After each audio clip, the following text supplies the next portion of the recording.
Ilang sunod-sunod na linggo yung technically na walang pasok, no? Due to holidays. Okay? So, heads up ko lang kayo, no? So, for midterm kasi, ang plan is tatlong activity sa isang project. Okay? So, ito yung isa. Mamaya, i-explain ko yung pangalawa, no? And then, yung sa pag-usapan namin is yung major project for midterm, no, that will also count as your parang third activity for midterm. Okay, so I'll also explain then later kung ano yun. Okay, so ito na muna. No? So for activity number 5, okay, so this is the static and gyroscopic characteristics of your propeller. Okay, so for the report content, so again, same pa rin tayo sa standard format natin. No, so for the introduction, so you will briefly explain, no, again in the context of a propeller blade, no, or propellers in general. Okay, so first, yung weight and the center of gravity, no, so importanteng mahanap yun for a propeller, no, ano pong mga forces involved ang that will allow us to, or that will require us, no, to look for the weight and the center of gravity of your propeller. Pangalawa is yung sa static and polar moment of inertia. So, ganun din. Okay, and then ikatlo is the radius of gyration. So, kung naalala niyo from your strap 1, diba, section properties, halos ito yung magkakasunod-sunod dyan. Diba? Well, dun kasi area, pinag-uusapan. Okay. And then for the methodology, no, so you have the blade weight, blade center of gravity, no, then the static and polar moment of inertia. So I'll show you later, no, yung paano yung exact and approximate methods for that. Okay, and then finally, you know, yung pagkuha ng radius of gyration. So itong ano na to, actually magkakaano yan, damay-damay kasi sila. No? So before you get here, kailangan makuha mo yung nandito. Okay, and so on. No? So unang-una yung talagang makuha dito yung blade weight. Okay? So, and then for number 3, results and discussion. So, you have the blade section properties. Okay? So, similar siya dun sa table na ginagawa nyo ng structures 1, the section properties. Okay? So, take note as stations to. No? So, per station, okay, yung distance from center line. Okay? And then, kukunin nyo yung cross-sectional area per station. Okay? So, may mass prop naman sa AutoCAD. No? Madali na yon. Okay? So, syempre, magkakaiba yan kasi iba-iba yung thicknesses and widths, no, kada station. Okay? So, ito expect na iba-iba yung magiging area dyan. No? And then, yung static moment of area is just simply area times the distance. Okay? So, yun yung nandito. Kuha? Okay? So, ngayon, ang gagawin is after nun, you will graph. No? So, dalawang graph ang mapuproduce ninyo. So, yung una is yung area versus the distance from the center line. So, i-graph nyo to. Ito yung x-axis nyo, tapos ito yung y-axis. So, yung una. And then, yung pangalawang graph naman is ito yung x-axis, ito naman yung y-axis. Kuha? Okay, so, kakaroon ka ng dalawang graph. And then, okay, after nun, you can now get actually your center of gravity. Okay, so ang gagawin nyo lang doon is, kukunin nyo yung total area ng graph na to. Okay, and then, times the, times the density of material. So ngayon, anong material yung gagamitin natin? Okay, so ang gagamitin po nating material is wood. Okay?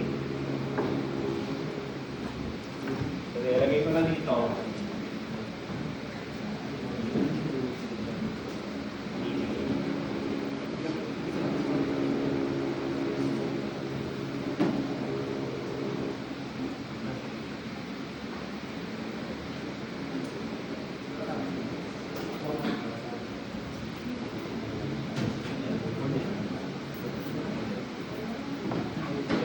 Okay, so ano lang siya, okay, not to pero basically nga, kaya pumasok yung sinabi kong area dito. Ito lang yun. Okay? So ngayon, yung density, Okay? So ang gagamitin natin, for this particular activity, so we'll use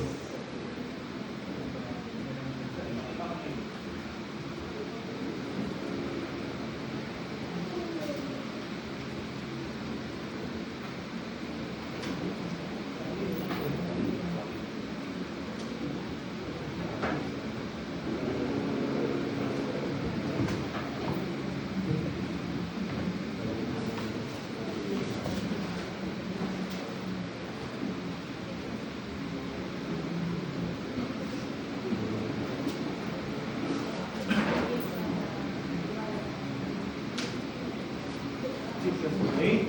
So yun po, no? For our wood choice, okay, so yan, the first thing that I saw lang naman sa internet, okay, na aircraft grade wood is yung Sitka spruce. No? So yung density po niya is 384 kilograms per cubic meter. Okay? Pero take note, naka-inches to lahat ha, so you might want to convert this one. Okay, para makuha yung weight. Kuha? Okay na, meron ka na weight. And then, for the center of gravity naman,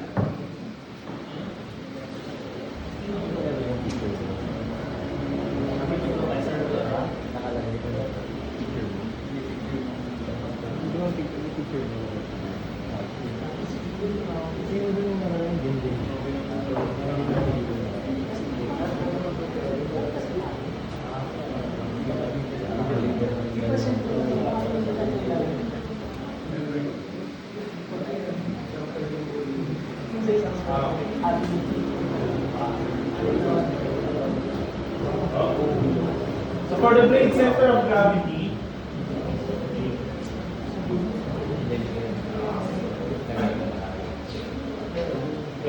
kasi usually yung gamit natin, di ba?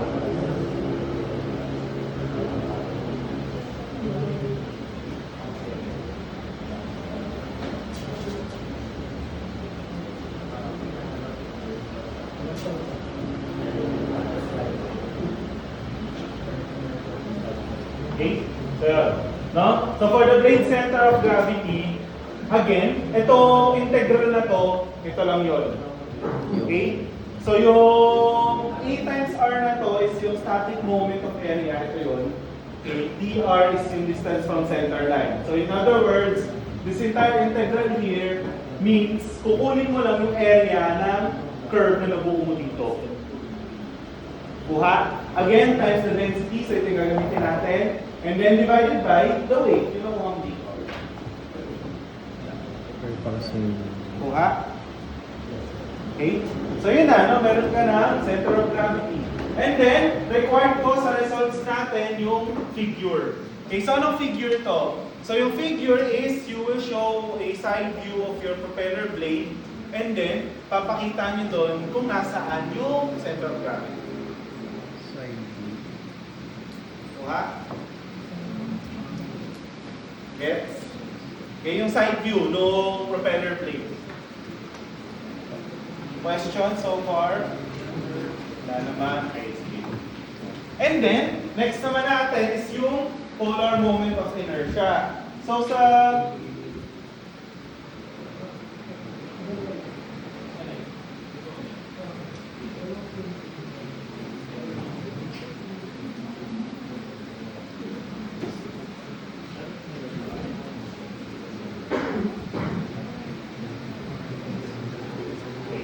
So ito, no? So sa polar moment of inertia, dalawa kasi yan.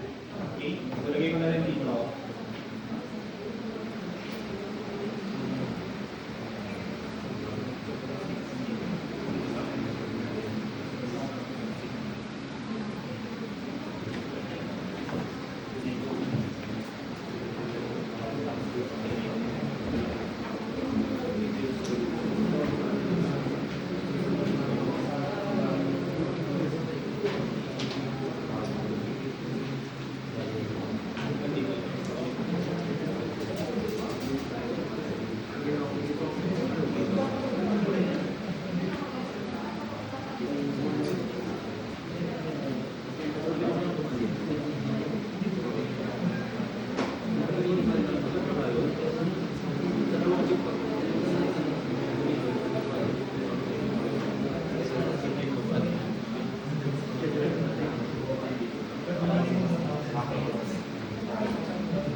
Approximate method tsaka yung exact method. Okay? So yung sa, unahin ko yung sa approximate kasi straightforward na formula kasi to. Okay? So, ito yung formula, no? 0.135 times C times D raised to 5 all over A. So, ano yung mga yan? Okay? So, yung C,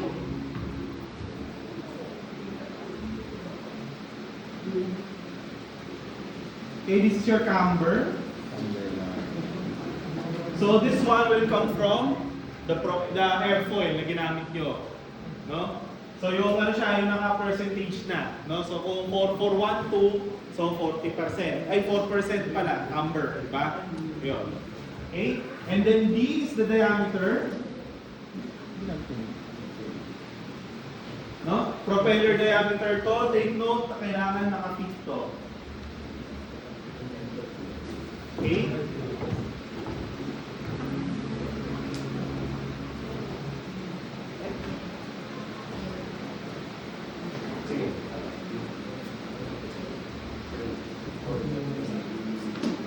And then, finally, no, yung A, technically, no, ang tawag kasi dito is your aspect ratio.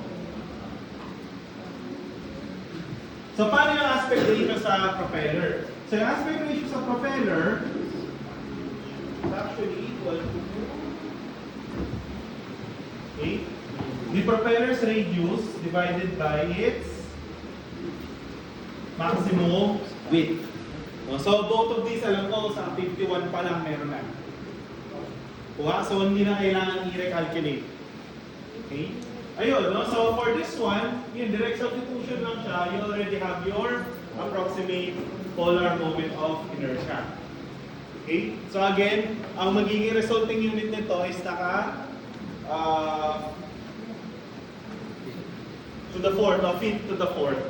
Okay? Hindi na pala sa cubic. Okay? And then, for the exact moment of inertia, so similar lang din siya, although hindi nyo na kailangan, hindi kailangan din pala.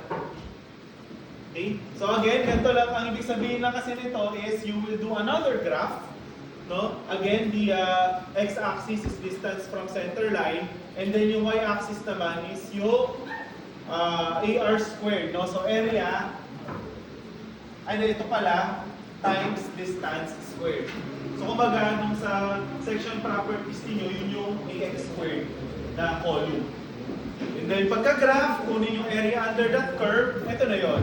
And then again, times the density of your material. So ito ang gagamitin natin. Kuha. So yun na, you already have your polar moments of inertia. And then finally, no, yung radius of gyration. So sa radius of gyration,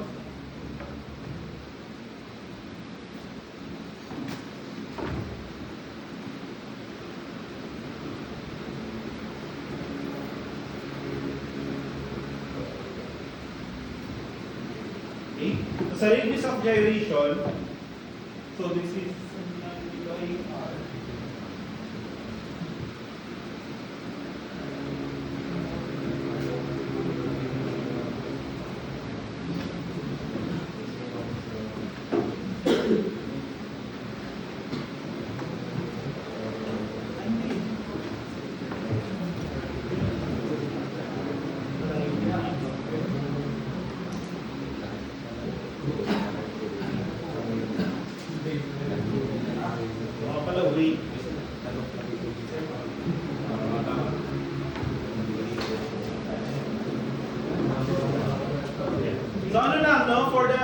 Radius of gyration, kukunin nyo lang to.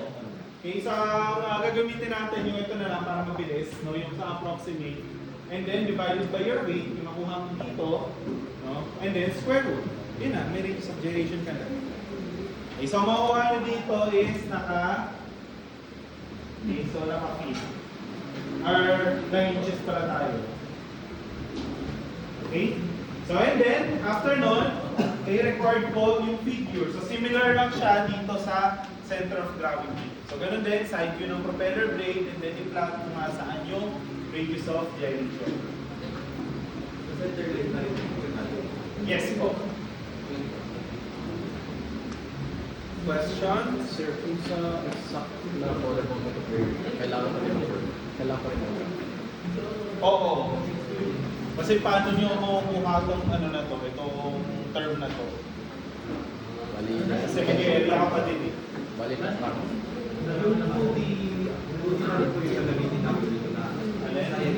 Ano? Oh, yung sa area dito, cross-section area. Yung sa ano, yung area ng aircoil. Diba? Hindi. Mga pala kasi mas ano na pala to, mas moment of inertia na pala siya. No? Pero again, a reminder po sa units, no? Kasi naka square feet dito, ang record natin dito naka inches. Okay? So, yung conversion. Although, ano nyo rin yan, makuwirtuhan din kayo kung hindi nyo kinonvert. Kasi, kung hindi nyo siya kinonvert, sobrang liit ng value ng naka-feet. So, baka makita nyo hindi pa lumalabas ng up yung rate of generation niya. So, hindi ibig sabihin, no, masyado siyang maingay. Baka hindi nyo na-convert or nakalimutan nyo. Diba? Okay? So, this one, kaya naman to hanggang ano, no?